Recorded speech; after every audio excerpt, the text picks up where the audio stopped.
Bangkit bersama surah kita, jujur di hati, teguh jiwa.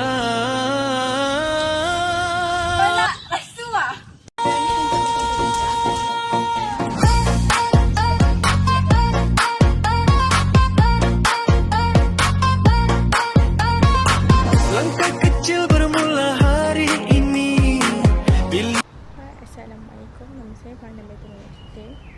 Dalam kehidupan kita sering berdepan dengan pilihan antara melakukan perkara yang betul atau mengambil jalan yang mudah.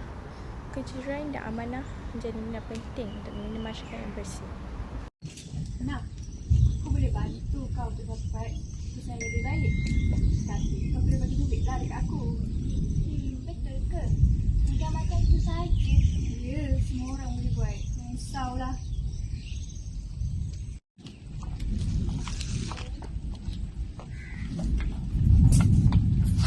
Jangan lakukan perkara seperti itu.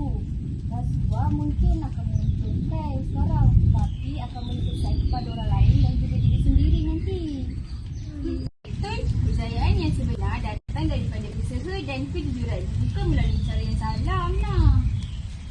Aku sedar sekarang. Aku dah hampir pilih cara yang salah. Semua setiap daripada kita mempunyai tanggungjawab untuk menolak rasuah. Berani berkata benar menunjukkan kita mempunyai integritas. Ada kejujuran, negara akan lebih maju dan dipercayai.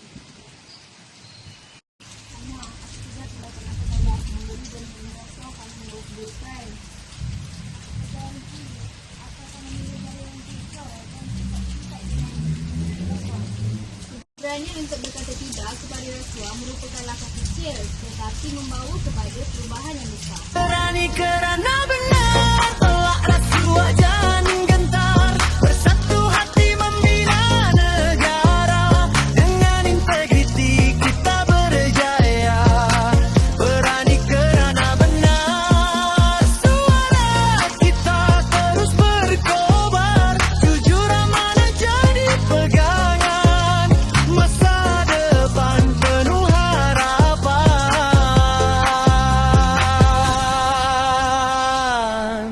Rasuah bukan budaya kita. Jadilah insan yang berani kerana benar demi masa depan yang lebih bersih.